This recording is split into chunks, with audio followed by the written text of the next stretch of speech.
ಎಲ್ಲರಿಗೂ ನಮಸ್ಕಾರ. ಉತ್ತರ ಕರ್ನಾಟಕ ರೆಸಿಪೀಸ್ ಆ್ಯಂಡ್ ಲಾಗ್ಸ್ ಚಾನಲ್ಗೆ ಎಲ್ರಿಗೂ ಸ್ವಾಗತ. ಈ ಒಂದು ವಿಡಿಯೋದಲ್ಲಿ ಸಾಸ್ನ ಯೂಸ್ ಮಾಡದೆ ಯಾವ ರೀತಿ ಗೋಬಿನ ಮಾಡ್ತಾಯಿದ್ದೀನಿ ಅಂತ ತೋರಿಸ್ಕೊಡ್ತೀನಿ ನಾನು ನಿಮಗೆ. ಇದನ್ನು ನೋಡೋದಕ್ಕಿಂತ ಮುಂಚೆ ಒಂದು ಸೈಡಲ್ಲಿ ನೀವು ಒಂದು ಬಟ್ಲಲ್ಲಿ ಒಂದು ಸ್ವಲ್ಪ ಹುಣಸೆ ಹಣ್ಣನ್ನು ನೆನೆ ಹಾಕಿಟ್ಕೊಳ್ಳಿ. ಆಮೇಲೆ ಈ ಥರ ಗೋಬಿ ನಿಮಗೆ ನೋಡೋಕ್ಕೆ ಸಿಂಪಲ್ಲಾಗಿ ಕಾಣ್ತಾ ಇರ್ಬೋದು, ಬಟ್ ತುಂಬ ಅಂದರೆ ತುಂಬ ಚೆನ್ನಾಗಿರುತ್ತೆ ತಿನ್ನೋಕ್ಕೆ. ಒನ್ ಟೈಮ್ ಟ್ರೈ ಮಾಡಿ ನೋಡಿ. ಇದನ್ನು ಯಾವ ರೀತಿ ಮಾಡಬೇಕಂತ ನೋಡೋಣ ಬನ್ನಿ. ನಾನು ಫಸ್ಟಿಗೆ ಒಂದು ಫ್ಲವರ್ನ ತೊಗೊಂಡಿದ್ದೀನಿ. ಆ ಫ್ಲವರನ್ನು ಒಂದೊಂದಾಗಿ ನೀವು ದೊಡ್ಡದಾಗಿಯೇ ಎಸಳುಗಳನ್ನು ಮಾಡಿಕೊಂಡು ಬಿಡಿಸಿಟ್ಕೊಳ್ಳಿ ಫಸ್ಟಿಗೆ. ಬಿಡಿಸಿಟ್ಕೊಳ್ತಾ ಇದ್ದೀನಿ ನೋಡಿ. ಬಿಡಿಸಿಟ್ಕೊಂಡಾದಮೇಲೆ ಈ ದೊಡ್ಡದಾಗಿರೋ ಎಸಳುಗಳನ್ನು ಚಿಕ್ಕದಾಗಿ ಮಾಡ್ಕೊಳ್ಳಿ. ಅಂದರೆ ನಿಮಗೆ ಗೋಬಿ ಯಾವ ಸೈಜಲ್ಲಿ ಬೇಕಲ್ವಾ ಆ ಸೈಜ್ ನೀವು ತಗೊಂಡು ಇಟ್ಕೋಬೇಕು. ಸಣ್ಣದಾಗಿ ಎಸಳುಗಳನ್ನು ಮಾಡ್ಕೊಂಡಿದ್ದೀನಿ. ಆಮೇಲೆ ಇದನ್ನೊಂದು ಪ್ಲೇಟ್ಗೆ ಸರ್ವ್ ಮಾಡ್ತಾಯಿದ್ದೀನಿ. ಗೋಬಿಯಲ್ಲಿ ನಿಮ್ಗೆ ಗೊತ್ತೇ ಇದೆ, ಕ್ರಿಮಿ ಕೀಟಗಳು ಅಂದರೆ ಹೂವಿನಲ್ಲೆಲ್ಲ ಕ್ರಿಮಿ ಕೀಟಗಳು ಇರ್ತವೆ. ಅವೆಲ್ಲ ಕ್ಲೀನ್ ಆಗಬೇಕು ಅಂತಂದರೆ ಇವಾಗ ಗ್ಯಾಸ್ ಆನ್ ಮಾಡಿಬಿಟ್ಟು ಅದನ್ನು ಕಡಾಯಿನ ಇಡ್ತಾಯಿದ್ದೀನಿ. ಕಡಾಯಿನ ಇಟ್ಬಿಟ್ಟು ಒಂದು ಗ್ಲಾಸ್ ನೀರು ಹಾಕ್ರಿ. ಅದರೊಳಗೆ ನೀರು ಹಾಕಿದಾದ್ಮೇಲೆ ನಿಮಗೆ ಸ್ವಲ್ಪ ಅದರಲ್ಲಿ ಏನು ಹಾಕ್ಬೇಕಂತಂದರೆ ಉಪ್ಪು ಹಾಕಬೇಕು. ಉಪ್ಪು ಹಾಕಿದೆ. ಉಪ್ಪು ಏನಕ್ಕೋಸ್ಕರ ಅಂತಂದರೆ ಅದರಲ್ಲಿ ಇರ್ತಕ್ಕಂಥ ಹೊಲಸನ್ನು ಕ್ಲೀನ್ ಮಾಡೋಕ್ಕೋಸ್ಕರ ಉಪ್ಪು ಹಾಕಿ ಅದನ್ನು ಸ್ವಲ್ಪ ನೀರು ಬಿಸಿ ಆದಮೇಲೆ ಎಸಳುಗಳನ್ನು ಮಾಡಿಟ್ಕೊಂಡಿದ್ನಲ್ಲ ಆ ಒಂದು ಗೋಬಿ ಎಸಳುಗಳನ್ನು ಅದರಲ್ಲಿ ಹಾಕಿ ಕರೆಕ್ಟಾಗಿ ಚಮಚದಿಂದ ಆ ಕಡೆಯಿಂದ ಸ್ಪೂನಿಂದ ನೀವು ಆ ಕಡೆಯಿಂದ ಈ ಕಡೆಯಿಂದ ಆ ಕಡೆ ಮಾಡ್ತಾಯಿರಿ. ಅಂದರೆ ಕ್ಲೀನ್ ಆಗುತ್ತೆ. ಆದಮೇಲೆ ಅದು ಹೊಗೆ ಬರ್ತಾ ಇರುತ್ತಲ್ವ, ಆವಾಗ ಒಂದು ಪ್ಲೇಟಿಗೆ ನೀವು ಟ್ರಾನ್ಸ್ಫರ್ ಮಾಡ್ಕೋಬೋದು. ಅದನ್ನು ಮಾಡ್ತಾಯಿದ್ದೀನಿ ನೋಡಿ. ಒಂದು ಪ್ಲೇಟಿಗೆ ಹಾಕ್ಕೊಳ್ತಾ ಇದ್ದೀನಿ. ಪ್ಲೇಟ್ನಲ್ಲಿ ಹಾಕ್ಕೊಂಡಾದಮೇಲೆ ಇದನ್ನು ಒಂದು ಬೋಗೋಣಿ ಅಂತೀವ್ರಿ ನಮ್ಮ ಕಡೆ, ಅಂದರೆ ಒಂದು ಪಾತ್ರೆಗೆ ನಾನು ಈ ಒಂದು ಎಸಳುಗಳನ್ನು ಹಾಕ್ಕೊಳ್ತೀನಿ. ಅಂದರೆ ಗೋಬಿಗೆ ರೆಡಿ ಮಾಡ್ಕೋಬೇಕಲ್ವ, ಅದಕ್ಕೋಸ್ಕರ ಆ ಒಂದು ಕ್ಲೀನಾಗಿರ್ತಕ್ಕಂಥ ಎಸಳುಗಳನ್ನು ಈ ಪಾತ್ರೆಗೆ ಹಾಕ್ಕೊಂಡು 1 ಕಪ್ ಆಗುವಷ್ಟು ಮೈದಾ ಹಿಟ್ಟನ್ನು ಹಾಕಿದ್ದೀನಿ. ಅದಕ್ಕೆ ಮತ್ತು ರುಚಿಗೆ ತಕ್ಕಷ್ಟು ಸ್ವಲ್ಪ ಅಚ್ಚ ಖಾರದ ಪುಡಿ ಹಾಕ್ಕೊಳ್ಳಿ. ಕಲರ್ ಕೂಡ ಇರುತ್ತೆ. ಮಸಾಲೆ ಖಾರ ಯೂಸ್ ಮಾಡಿದರೆ ಕಲರ್ ಇರಲ್ಲ. ಅದಕ್ಕೋಸ್ಕರ ಸ್ವಲ್ಪ ರುಚಿಗೆ ತಕ್ಕಷ್ಟು ಉಪ್ಪನ್ನು ಹಾಕ್ಕೊಂಡಿದ್ದೀನಿ. ನೀವು ಫಸ್ಟಿಗೆ ಆದರೂ ನೀವು ಇದನ್ನು ಹಾಕ್ಕೋಬೋದು, ಸೋಡಾನ ಹಾಕ್ಕೋಬೋದು, ಅಥವಾ ಆಮೇಲಾದರೂ ಹಾಕ್ಕೋಬೋದು. ಅದು ಫಸ್ಟಿಗೆ ಹಸಿಯಾಗಿರುತ್ತಲ್ವ, ಅದಕ್ಕೋಸ್ಕರ ಸ್ವಲ್ಪ ಕಲಿಸ್ಕೊಳ್ಳಿ. ಹಾಗೆಯೇ ಆಮೇಲೆ ಸ್ವಲ್ಪ ನೀರು ಹಾಕಿ ಚೆನ್ನಾಗಿ ಎಲ್ಲನೂ, ಅಂದರೆ ಅದು ಸಣ್ಣದಾಗಿ ಕಟ್ ಮಾಡಿರಲ್ಲ, ಅದಕ್ಕೋಸ್ಕರ ಆ ಫ್ಲವರಲ್ಲೆಲ್ಲ ಹಿಟ್ಟು ಹೋಗಬೇಕು. ಆ ಥರ ಒಂದು ಸ್ವಲ್ಪ ಚೆನ್ನಾಗಿ ಕಲಿಸ್ಕೊಳ್ಳಿ. ಈ ರೀತಿ ಕನ್ಸಿಸ್ಟೆನ್ಸಿಗೆ ಬರಬೇಕದು. ಅಂದರೆ ಜಾಸ್ತಿ ಗಟ್ಟಿನೂ ಆಗಬಾರ್ದು, ಜಾಸ್ತಿ ತೆಳುನೂ ಆಗಬಾರ್ದು. ಆ ರೀತಿ ಕಲಿಸ್ಕೊಳ್ಳಿ.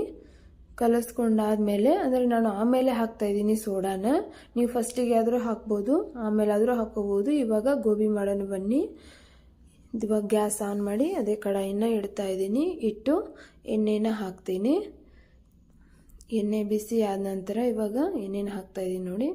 ಎಣ್ಣೆ ಬಿಸಿ ಆದ ನಂತರ ನೀವು ಸ್ವಲ್ಪ 1-2 ನಿಮಿಷ ಕಾಯಬೇಕು. ಆಮೇಲೆ ಎಣ್ಣೆ ಬಿಸಿ ಆಗಿದೆ. ಇವಾಗ ಬಿಸಿ ಆದಮೇಲೆ ಒಂದೊಂದಾಗಿಯೇ ಎಷ್ಟು ಚಿಕ್ಕದಾಗಿ ಬಿಡ್ತಿರಲ್ಲ ಅಷ್ಟು ಚೆನ್ನಾಗಿರುತ್ತೆ. ಚಿಕ್ಕದಾಗಿ ಗೋಬಿನ ಎಣ್ಣೆಯಲ್ಲಿ ಬಿಡಿ. ಸ್ವಲ್ಪ ಲೋ ಫ್ಲೇಮಲ್ಲೇ ಇಟ್ಟು, ಫಸ್ಟಿಗೆ ನೀವು ಹೈ ಫ್ಲೇಮಲ್ಲಿ ಇಡ್ಬೋದು. ಆಮೇಲೆ ಹಾಕಿದಾದಮೇಲೆ ಸ್ವಲ್ಪ ಲೋ ಫ್ಲೇಮಲ್ಲೇ ಇಟ್ಟು ಇದನ್ನು ಕರೀರಿ. ಯಾಕಂತಂದರೆ ಇವಾಗ ಹೈ ಫ್ಲೇಮಲ್ಲಿ ಇಟ್ಟರೆ ಜಾಸ್ತಿ ಹೊತ್ತೋಗ್ಬಿಡುತ್ತೆ. ಅದಕ್ಕೋಸ್ಕರ ನೀವು ಲೋ ಫ್ಲೇಮಲ್ಲಿ ಇಟ್ಟರೆ ಕ್ರಿಸ್ಪಿಯಾಗಿ ಚೆನ್ನಾಗಿ ಬರುತ್ತೆ ಗೋಬಿ. ಅದಕ್ಕೋಸ್ಕರ ಹಾಕ್ತಾಯಿದ್ದೀನಿ ನೋಡಿ. ಇದೇ ಥರ ಮಾಡಿ.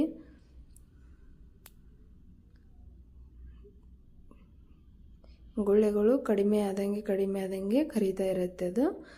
ಫಸ್ಟಿಗೆ ಜಾಸ್ತಿ ಗುಳ್ಳೆಗಳಿದ್ವಲ್ಲ, ಇವಾಗ ಕಡಿಮೆ ಆಗಿದೆ. ಈ ರೀತಿ ಬಂದಿದೆ ನೋಡಿ. ಇದನ್ನು ಚೆನ್ನಾಗಿ ಕರಿದಾದ್ಮೇಲೆ ಒಂದು ಪ್ಲೇಟಿಗೆ ಹಾಕೋಬೇಕು. ಎಣ್ಣೆಲಿರೋದನ್ನು ತೆಗೆದು ಒಂದು ಪ್ಲೇಟಿಗೆ ಹಾಕಿ ಇವಾಗ ಹಾಕ್ತಾಯಿದ್ದೀನಿ ನೋಡಿ. ಒಂದು ಪ್ಲೇಟಿಗೆ ಹಾಕಿದಾದ್ಮೇಲೆ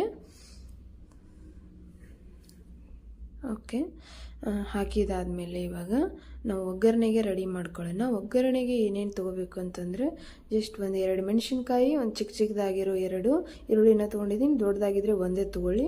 ಸ್ವಲ್ಪ ಕೊತ್ತಂಬರಿ ಸೊಪ್ಪು ಕಟ್ ಮಾಡಿ ಇಟ್ಕೊಂಡಿದ್ದೀನಿ.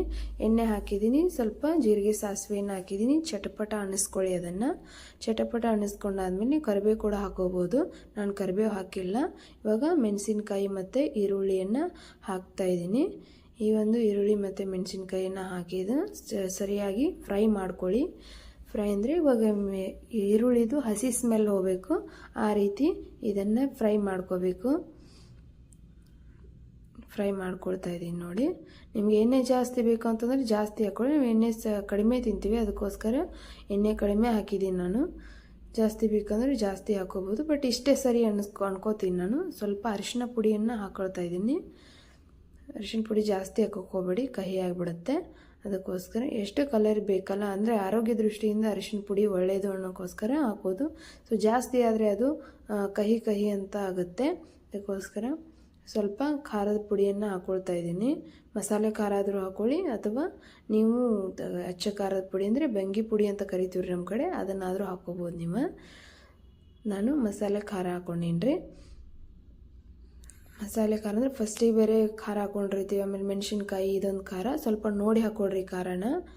ಅದಾದಮೇಲೆ ಸ್ವಲ್ಪ ಉಪ್ಪನ್ನು ನೀವು ಬೇಕಂದರೆ ಹಾಕೋಬೋದು, ಇಲ್ಲ ಬಿಡ್ಬೋದು. ಆವಾಗಲೇ ಹೇಳಿದ್ನಲ್ಲ ಸಾಸ್ ಯೂಸ್ ಮಾಡಲಾರ್ದೆ ಗೋಬಿನ ಮಾಡೋದು ಹೇಗೆ ಅಂತ. ಇದೇ ನೋಡಿರಿ, ಅದು ಫಸ್ಟಿಗೆ ನೆನೆಸಿಟ್ಕೊಂಡಿದ್ವಲ್ಲ ಆ ಒಂದು ಹುಣಸೆ ಹಣ್ಣನ್ನು ಇವಾಗ ನಾನು ರಸವನ್ನು ಮಾಡಿ ಆ ಹುಣಸೆ ಹಣ್ಣಿನ ರಸನ ಈ ಒಗ್ಗರಣೆಗೆ ಹಾಕ್ತಾಯಿದ್ದೀನಿ. ತುಂಬ ಅಂದರೆ ತುಂಬ ಚೆನ್ನಾಗಿರುತ್ತೆ. ನೀವು ಸಾಸ್ ಹಾಕಿ ಮಾಡಿದರೆ ಎಷ್ಟು ಚೆನ್ನಾಗಿರುತ್ತಲ್ಲ ಅದ್ರ ಡಬಲ್ ಚೆನ್ನಾಗಿರುತ್ತೆ ಇದು. ಒನ್ ಟೈಮ್ ಟ್ರೈ ಮಾಡಿ ನೋಡಿ. ಮತ್ತು ಹೆಲ್ದಿ ಕೂಡ. ಸಾಸನ್ನು ಯಾವಾಗ ಮಾಡಿಟ್ಟಿರ್ತಾರೋ ಗೊತ್ತಿಲ್ಲ ರೀ, ಅದ್ರೊಳಗೇನು ಹುಳ ಆಗಿರ್ತಾವೆ, ಎಂಥ ಟೊಮಾಟೋದಿಂದ ಮಾಡಿರ್ತಾರೋ ಗೊತ್ತಿಲ್ಲ. ನೀವು ಮನೆಯಲ್ಲೇ ಸಾಸ್ ಯೂಸ್ ಮಾಡ್ತೀನಿ ಅಂದರೆ ರೆಡಿ ಮಾಡ್ತೀನಿ ಅಂದರೆ ಮಾಡ್ಬೋದು.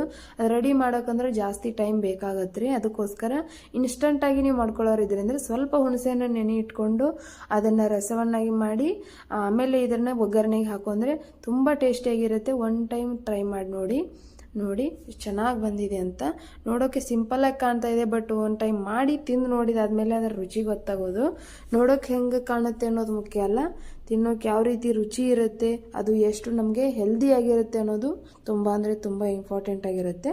ಅದಕ್ಕೋಸ್ಕರ ಒನ್ ಟೈಮ್ ಈ ಥರ ಗೋಬಿನ ಟ್ರೈ ಮಾಡಿ ನೋಡಿ ಆದಮೇಲೆ ಹೇಗಿತ್ತು ಅಂತ ಕಮೆಂಟ್ ಬಾಕ್ಸಲ್ಲಿ ಕಮೆಂಟ್ ಹಾಕಿ, ನನಗೂ ಕೂಡ ಗೊತ್ತಾಗುತ್ತೆ. Thank you for watching. Thank you friends.